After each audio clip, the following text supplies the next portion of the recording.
نرصد لكم قصص خروج 5 وزراء داخلية وإقالتهم من مناصبهم خلال 27 عاما الماضية. أولهم هو لواء أحمد رشدي، ثالث وزير للداخلية في عصر الرئيس مبارك، الذي تولى إدارة تلك الوزارة في الفترة ما بين عام 1984 وحتى عام 1986، حيث جاءت نهايته كوزير للداخلية عقب أحداث الأمن المركزي الذي أثار جنوده حالة من الاضطرابات نتيجة اعتراضهم على تدني دخولهم، حيث خرجوا من ثكناتهم مدججين بالأسلحة ولم يستطع أحمد رشدي التصدي لهم، مما دفع الرئيس مبارك لاستدعاء القوات المسلحة لتنهي الموقف خلال 7 أيام، ونتيجة لذلك تقدم أحمد رشدي باستقالته.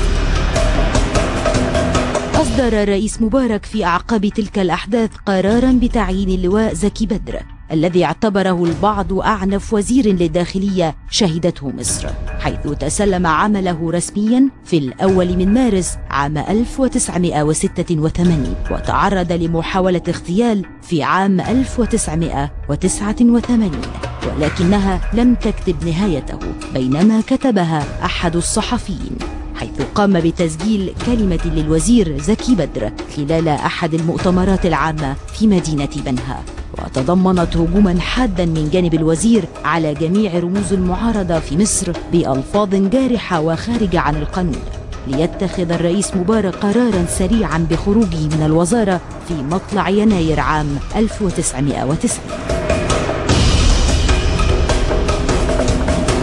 ووسط ظروف ساخنة ومع تصاعد المعركة الدموية بين الأجهزة الأمنية والجماعات المسلحة على نحو مغاير، في عام 1990 تولى عبد الحليم موسى منصب وزير الداخلية، وكان ذلك بعد مقتل المتحدث الرسمي باسم الجماعة الإسلامية، وهو ما اعتبرته الجماعة اغتيالا أمنيا قررت بموجبه الرد. وبالفعل خططت الجماعة لاغتيال وزير الداخلية محمد عبد الحليم موسى في نفس العام، غير أن القدر وقف لصالحه، حيث تصادف مرور موكب رئيس البرلمان الأسبق الدكتور رفعت المحجوب لتغتاله الجماعة الإسلامية ظنا منها أنه وزير الداخلية عبد الحليم موسى. تبنى موسى بعد ذلك محاولات لإجراء حوارات مع قادة الجماعة، إلا أن الظروف والأجواء المحيطة لم تكن كفيلة بإنجاح هذه الحوارات، وهو ما اعتبرته دوائر سياسية في مصر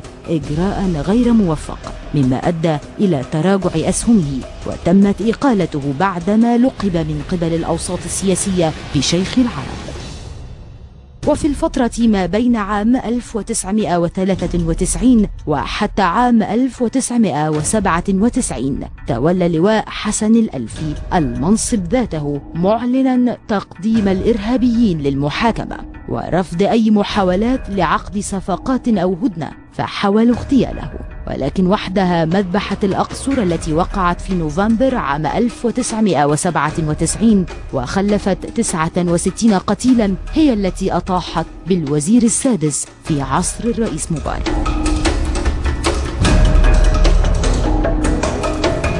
وعقب إقالة الألفي وقع اختيار الرئيس مبارك على اللواء حبيب العدل القادم من رئاسة مباحث أمن الدولة، وهو الوزير الذي استطاع البقاء في منصبه لمدة 14 عاما، وهو الوزير الذي لم يهتز تحت وطأة الأحداث التي مر بها والتي كانت كفيلة بإقالته في أكثر من محطة، لكنه حظى بثقة الرئيس ليتجاوز كل ما واجهه من أزمات، حتى جاءت سلسلة مظاهرات الغضب لتطيح به بعد قرارته التي أدت إلى حالة من الفلتان الأمني لم تشهدها مصر من قبل.